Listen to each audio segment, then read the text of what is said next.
Всем привет! На этот раз мы посетили ролевые игры, посвященные теме фантастики. Это, конечно же, самые известные и самые любимые фильмы. Вы тут без труда узнаете героев из «Звездных войн», «Звездный путь», «Resident Evil», игра Warhammer. Впрочем, мы тут пройдемся, а вы узнавайте их сами. Слет участников проходил на территории Музея техники в городе Шпайер. Этот небольшой городок знаменит не только своим собором, но также и данным музеем. Там вы можете увидеть автомобили, корабли, самолеты, даже подводная лодка и единственный советский космический челнок «Буран». Интересное начинается уже на въезде на парковку. Вас тут встречает патруль из «Звездных войн», в точности, как это было в фильме «Эпизод 4». В этом просматривается серьезность ситуации и ощущается некая сопричастность к фильму. Очень здорово продумано. У солдата, между прочим, даже панцирь вымазан так же, как это вы можете видеть в фильме. Черт побери, это и впрямь вызывает трепет, словно перед вами по-настоящему имперский солдат. Круто.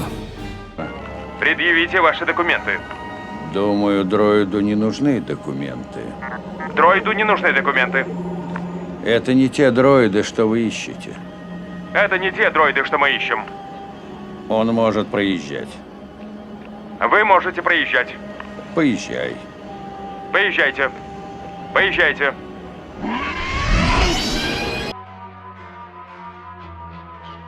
Но вот как можно пройти мимо художественного персонажа и не сфотографироваться? А возле любимых героев собираются целые очереди. Вот, например, вы узнали, это охотники за привидениями.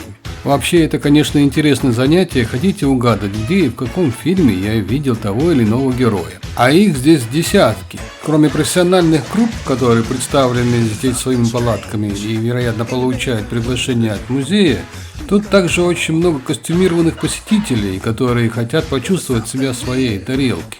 Тут не знаешь, куда смотреть. С одной стороны, кругом столько всякой разнообразной техники, а с другой стороны, вот, например, меня обходит чумовой доктор. А я вот похвастаюсь и скажу, что мой костюм чумового доктора, который я делал на Хэллоуин, даже лучше. Цена за вход, конечно, нехилая, 20 евро с носа. За такую сумму, мне кажется, Дарт Вейдер должен лично встречать меня у входа. Ну да ладно, один раз в год можно себе позволить. Кстати, это обычная цена за вход, то есть костюмированное шоу не стоит экстра. Это первый автомобиль фирмы De Dietrich 1897 года. Немецкая фирма из земли Эльзас, которая просуществовала всего 7 лет. Фирма выпустила всего несколько десятков автомобилей, и лишь единицы дожили до наших дней. Такая симпатичная анимешка и с таким чудовищным ножом. Я не силен в аниме, поэтому не могу сказать, из какой она серии. Если вы кого-то здесь узнали, напишите об этом, пожалуйста, в комментариях. Кроме аниме, нам попадались еще представители стимпанка. Стимпанк, если вы не знаете, это такое направление ретро-фантастики, когда высокие технологии, базируемые на паровом двигателе, перемешаны с модой викторианского времени. Ролевые игры по фантастике Музей техники в Шпайере устраивает каждый год, в последние выходные сентября, и судя по длинным очередям на кассе, не теряет популярности. У нас тут пистолеты, ну-ка давай, возьми в руки какой-нибудь. Ага, револьвер. Тяжелый? Ну-ка.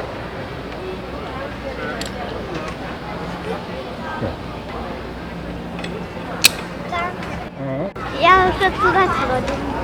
Не ходи туда, уже это... В одном только первом ангаре можно провести полдня. Там, кстати, были какие-то личности, которые раздавали автографы. Я не знаю, кто они были такие, но они угостили нас сладостями. Что интересно, недалеко от музея техники Шпайера есть музей техники в Зинсхайме. Музей Шпайера является филиалом музея Зинсхайма. Он раз в 6 больше, и в нем представлена уникальная техника времен Второй мировой войны. Но вот советский космический челнок «Буран» находится только в Шпайере. В музее мы провели целый день. Мы побывали в подводной лодке, на корабле, в самолете. И тем не менее, мы не увидели всего. Тут представлено более 2000 объектов. Плюс еще эти костюмированные персонажи, мимо которых нельзя пройти. Более того, они сами трутся возле вас, заговаривают с вами, и их можно даже потрогать. В принципе, герои фильмов поступают так же, как и их настоящие аналоги. Они болтаются кругом без всякой надобности, но делают вид, что заняты чем-то очень важным.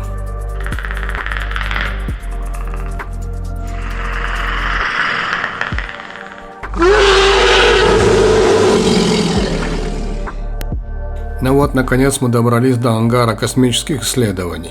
Это злачное место полностью захвачено имперскими войсками. Они контролируют большую часть территории и, судя по этому бару, чувствуют себя здесь уже как дома.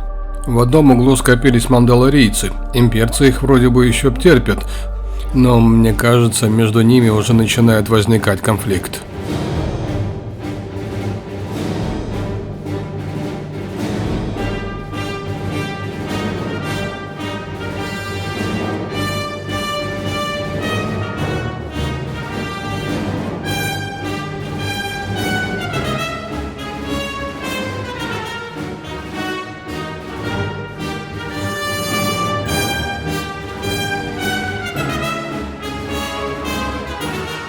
Ну и конечно же, какие «Звездные войны» без Дарт Вейдера? Яркая, харизматичная, грозная и самая ключевая фигура галактики. Эники принял участие в основании Империи, и Дарт Вейдером он ее закончил. После рукопожатия Дарт Вейдера моя дочка 2 недели не мыла руки. Вы знаете, что джедаизм признан в Австралии официальной религией? Там он имеет уже 70 тысяч адептов. В Германии тоже распространен джедаизм, но немцы его воспринимают больше как философию. Вот так вот на пустом месте, чисто потому что понравился фильм. Я вот не понимаю, зачем имперским солдатам такие доспехи, если они их не защищают. Как правило, личная защита делается против того оружия, с которым воюют. Но имперских солдат легко убивают даже из лучевых пистолетов. А вот этого героя я не знаю. Судя по красному световому мечу, это скорее всего ситхи. Он из темной стороны. Возможно, в фильме его не было. Джедаизм давно уже живет в реальном мире своей жизнью и плодит своих адептов уже за рамками фильма. Вот на этом, смотри, вот на этом корабле, на нем летает в космос. Пойдем вовнутрь, зайдем? Ну, давай.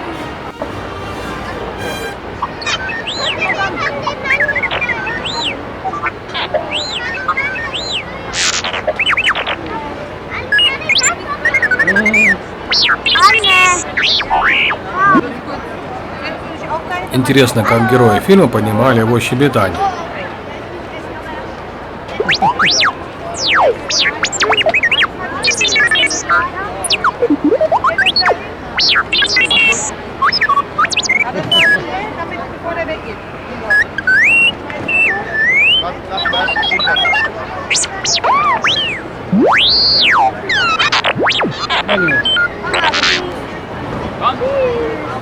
Ja, halt. Wollen wir so einen kaufen für zu Hause? Это R5, да? Робот называется.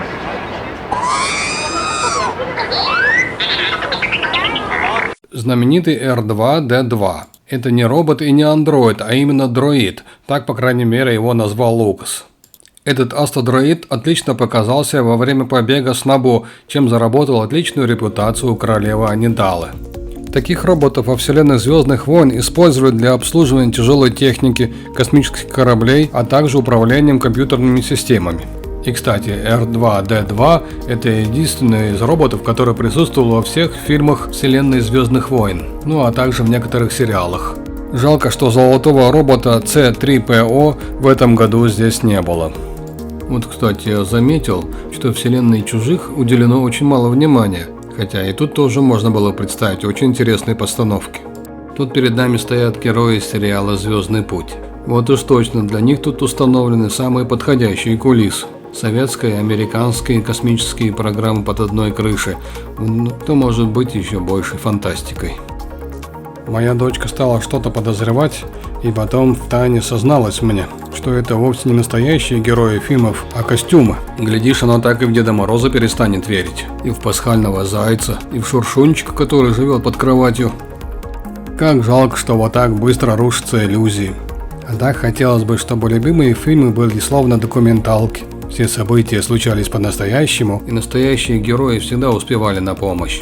Наверное, все-таки реальный мир слишком жесток и несправедлив. И так хочется вырваться из него туда, где добро всегда побеждает зло.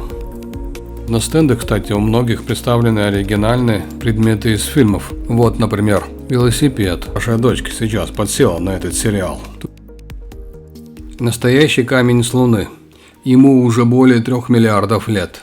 Вообще, лунный грунт на Земле не такая уж и редкость. За все 6 миссий Аполло на Землю было доставлено 382 килограмма лунного материала. 300 грамм привезла и советская лунная программа, а 2 года назад китайская миссия привезла на Землю аж 1700 грамм. И тем не менее, мы видим Луну каждый день, до нее 300 тысяч километров, а тут она у меня перед носом, прям буквально рукой подать.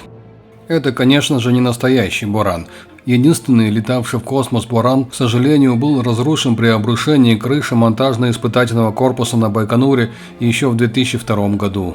Однако перед нами не макет, а самый настоящий так называемый БТС-02, то есть большой транспортный самолет второй, или орбитальный корабль для горизонтальных летных испытаний.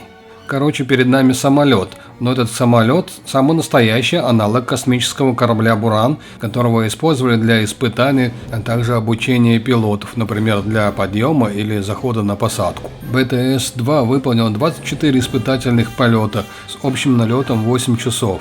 Миллионы долларов были потрачены на развитие и изготовление этого челнока, и всего 8 часов полета. Какая ирония. После закрытия программы «Буран» в 1993 году несчастный челнок болтался по миру, по выставкам, побывал на Олимпиаде в Сиднее на стыке тысячелетий. Несколько лет просидел под арестом, пока в 2008 году хозяин музея техники Герман Лайеру не купил его за 10 миллионов евро. С тех пор «Буран», а точнее БТС-2, стоит специально для него построенном павильоне. Кстати, беспилотный орбитальный ракетоплан, коротко БОР-5, тоже находится здесь. Вон он, видите его, он стоит у головы Бурана со своим большим братом. Он также поднимался в небо на 210 км в высоту и совершил ту траекторию полета, которую впоследствии должен был совершить Буран. Смотри.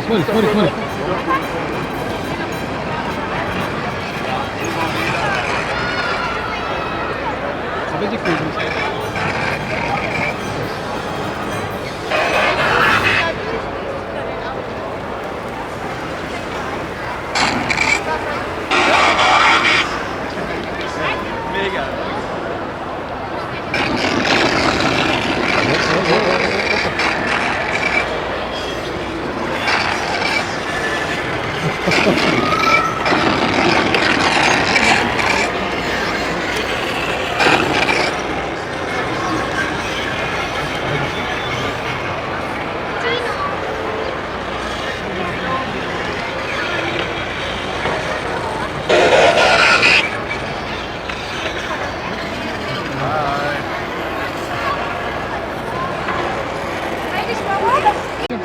Они люди настоящие.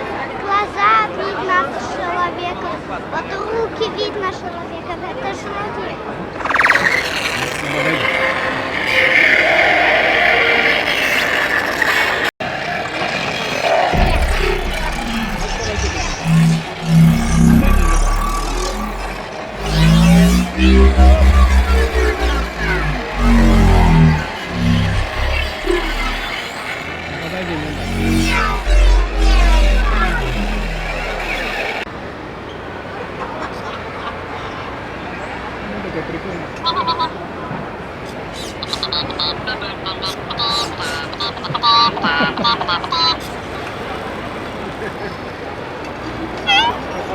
Нормально, прикольно.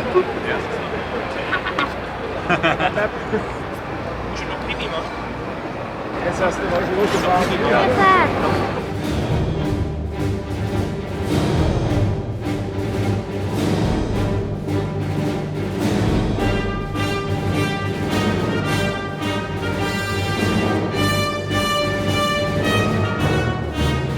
Такое разнообразие шлемов и костюмов вселенной «Звездных войн». Никто не знает, откуда Джордж Лукас, первый режиссер «Звездных войн», взял слово «джедай». Одни считают, что от японского исторического жанра дзидайгеки. В пользу этого мнения говорит то, что у Дарта Вейдера шлем смахивает на самурайский. Другим слышится в слове «джедай» ситхи, то есть сверхъестественные силы и возможности из буддийской и индуистской религии. Версия, что джедай взята от слова «егудим», на английском «джид», а по-русски «еврей», мне кажется маловероятной. Даже если актриса Натали Портман, сыгравшую принцессу Амидалу, еврейка по национальности. Вон, кстати, она, Падма Амидала, на той стороне. Впрочем, не обольщайтесь, это всего лишь двойник. Это, скорее всего, ситхи, служители темной стороны силы. Кстати, красный цвет силового меча не обязательно исключительный атрибут ситхов. Такие же мечи использовали и джедаи, но в основном у джедаев мечи синего цвета. Здесь можно увидеть 3 императоров, 2 Дандвейдеров и 4 Кайло Рейн. Но не удивляйтесь, это нормально. В конце концов, галактика большая, одному не управиться. И все же не сомневайтесь, один из них настоящий. Еще один интересный момент, что в Орден Ситхов входит только один мастер, и у него может быть только один ученик.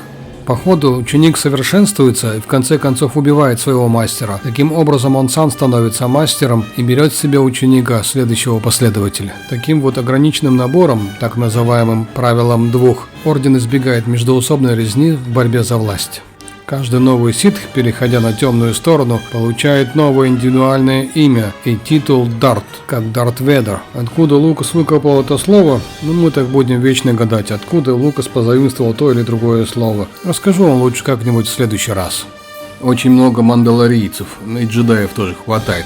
А вот повстанцев что-то в этом году не видно. Вероятно, ответный удар Империи на этот раз оказался для них сокрушительным. This cosplays. Да, сейчас расскажу. Noch ein bisschen weiter durchgehen. Мальчик, который вот газета на голове, я вам покажу. Super Mario! Газета на голове. Кто это? Где этот мальчик, где газета на голове. So, meine Damen und Herren, ich habe jetzt mich nach hinten verkrümelt. Da habe ich trotzdem Funkkontakt. Wir machen jetzt vielleicht eins, dass mal alle, die sich an der Seite hier zum Вот рядом розовый. auf der Stelle einmal umdrehen. Понятно. Dann habt ihr hier nämlich auch mal noch die Gelegenheit, Fotos zu machen. Где газета, Глеб? Да. Есть такая игра про этого. А, вот это какая-то картонка на голове, да? На улице расположились палатки из различных фильмов. Были устроены настоящие кулисы, но прям хоть сейчас снимай фильм. Также периодически участники косплеинга устраивали свои маленькие шоу. Например, лагерь Umbrella Corporation очередной раз был атакован небольшой группой зомби, а охотники за привидениями гонялись за никем не замеченным призраком. И еще вот хотелось бы знать, как устроен световой меч. Судя по всему, свет меча – это весьма жесткая энергетическая субстанция ограниченной длины. И еще это точно не лазер, потому что лазерные потоки света спокойно пересекаются. В общем, вопросов и претензий к фильму может быть много. Но я вот открою вам один секрет. «Звездные войны» – это не фантастика, это фэнтези. Фильм можно смотреть как сказку. Сила джедаев – это то же самое, что магия волшебников. И, разумеется, никакими вопросами, как это получается и почему, тут задаваться не надо. Это очень милая сказка, где все события происходят не в прошлом, как, например, в Толкинейской в Средиземье, а в футуристичном мире с высокими технологиями, где помимо бластеров существуют рыцари и маги. Понравилось тебе здесь? Покажи, как понравилось. Ну все, попрощайся с ребятами. Ну ладно.